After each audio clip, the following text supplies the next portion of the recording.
Well, well, well, we've made it inside of Toolcraft today. I jumped into Seattle and said, you know what, I gotta go see my buddy Mitch. Mitch was nice enough to let us come in and share a little bit of his factory with you guys so you can see what's going on since 1990, I believe, right, and what the growth has been like. He even brings like elementary, third grade kids into this facility, but we'll get into that in just a minute. Mitch, thank you so much for allowing me to step in here. Yep. Thanks for having us, Tony. We're glad to have you, Tony. I appreciate that. We're currently in an area, looks like people are, well, obviously measuring some things, right? Yep. This is our final inspection department. This is where parts get checked before they go out the door. And sometimes we like to start at the end and then take them to the beginning. So even though it's final inspection, and we have this room, the direction we're gonna head, and let's go ahead and start walking, is the automation side of things. We're going to talk about your story. So how many machines do you have here currently? So we have 20 CNCs, 7 lathes, 7 small lathes, 1 medium-sized lathe, and the rest are mills. Wow. I see you've already set up automation, and in my probably pretty biased opinion, if I'm going to be honest, when I have a 3-axis machine, if people are still loading and unloading everything by hand, running just one operation, then switching to a second operation, maybe not utilizing a trunnion, not utilizing some of the 0-point bases, not utilizing cobots like you've got right here, we're really just not utilizing the overall 3-axis machine in modern manufacturing. Would you agree with that? Yeah, correct. Yeah, we have a few different modes of automation. This is one of them. It's quite adaptable. It's not perfect for everything, but it does a really, really good job for what we use it for. It's just one of the options we have. Yeah, I mean, cobots, collaborative robots, are supposed to work with us, right? Yep. And as we continue to walk, would you also agree, or maybe you'll disagree with me, although I think we have a lot in common, would you agree that cobots and robots are removing the dull, dirty, and dangerous out of our lives, the monotonous and the boring, and making more productivity and allowing people to get back to the creative things in their lives as well, and they're not taking jobs like some people worry about? Yeah, so the cobots for us, they do the worst jobs. I mean, we're talking like loading one part at a time for hours on end, days on end, and nobody likes doing that.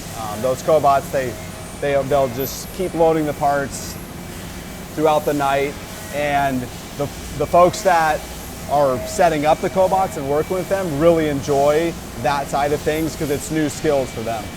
Yeah, this is a very important component to add to the conversation. Thank you for doing that. As we talk more about your company, 1990, right? Yep. You're a young man, but according to your dad, you started when you were 3 years old running around this place. Something like that. And you look like you're only about 25, 21 right now, but I have a feeling you're not. No. And you've seen the growth of this company since the 90s as well. What do you guys work on? Why do you stick in those areas? Because I believe it's about 80% aerospace, but I want you to define what aerospace means as well, and why you like these areas and how you help the customers out there, maybe those you're currently working with and those you might want to work with moving forward as well who watch this video. Yeah, so we focus on small parts. Our machines are small, our inspection equipment is small, and so we specialize in that niche. It's mostly aerospace because what we found, especially being in America in a relatively high cost environment, we focus on high requirement parts. So a lot of times we need to be aerospace certified. We are aerospace certified. So a lot of our work tends to be in that realm, whether it's aerospace or whether it's medical. Inside aerospace, we have defense, what we call commercial aerospace, so like airplane parts, and then also space parts, so like satellites, rocket parts, stuff like that, where the requirements are just simply higher. You can't just buy any material. You have to buy specific material. You have to have it tested at an ADCAP house instead of just a typical house. You have to have full traceability throughout the whole process, and we can maintain that. You have to have a high level of inspection. So whether that means just for a first article documented inspection, or whether it means more robust inspection like a PPAP process, SPC controls, things like that, we gear ourselves up to be able to meet all those requirements. And those requirements are really meaningful for those industries. You know, it's continuing to walk. I have a quick story. I've actually been into some of the largest aerospace companies in the world, but usually like the tier 1 area, right? Where it's the shell of it.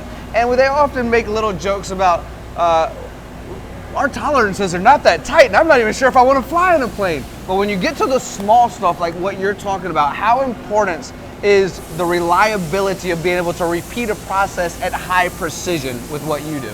Yeah, so it's critical. It really is critical because for us, a lot of our processes aren't just meeting print tolerance, it's also meeting the requirements for process repeatability, which is even tighter than print. And so for us, if the tolerance is say 5 thou, we're really targeting the middle 1 thou or maybe even middle 5/10 for repeatability of the process. So for us, high tolerance, repeatability of tolerance is critical. So as I'm walking around, this is a little bit of a segue for the audience.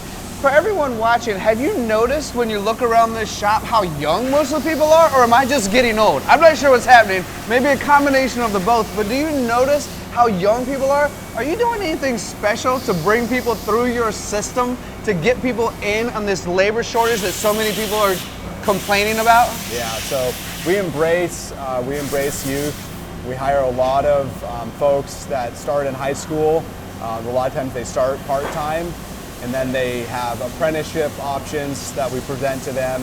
If they don't want to be an official apprentice, they might work their way through different departments here. And we believe that a youth movement, not only does it keep us fresh, it also allows us to kind of give back to the community in some ways, because some of these workers will work through high school, work through college, and then go on to their career.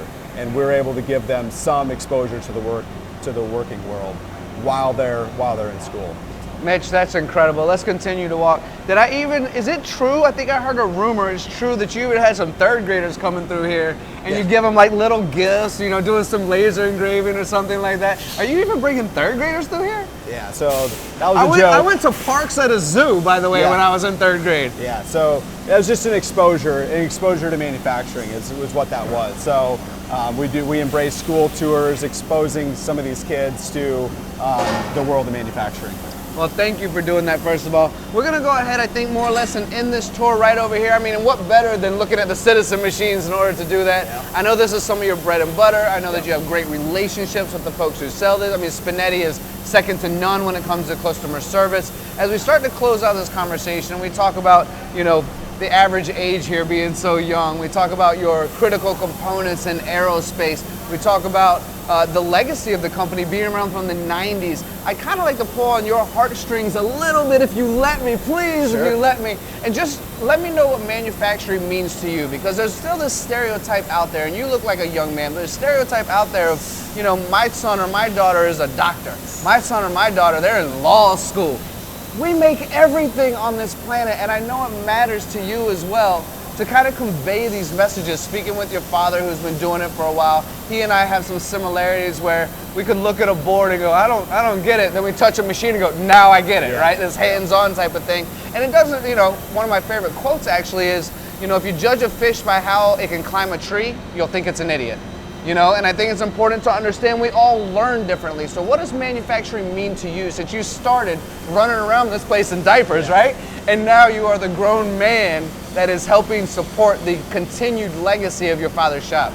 Yeah, so manufacturing is all I know, of course, but it's not just, you know, manual machining, turning handles, like greasy, dirty. It means like high-tech equipment, working with high-tech equipment, programming that equipment. It might be working on that equipment. It might be inspecting the parts that we make on these machines. There's all these different roles within manufacturing that are all critical to really building some of the really incredible machines that our customers are building and some of the new technology that our customers are creating. And so for us to be part of that, what is a much larger mission, is really quite important to us. But thank you so much for having us in. Where can someone, if they want to know more about you and the company, where can they find you? What is your website? Do you have social media as well where people can tune in and learn more? Yeah, so our website is tcprecision.com.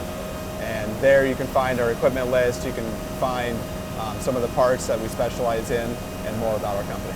Absolutely, ttprecision.com. There you have it, folks. This is Toolcraft. This is my brother, Mitch. Thank you all for watching. We absolutely appreciate your time. What a great shop. Thank you so much for allowing us to come in, brother. I appreciate it.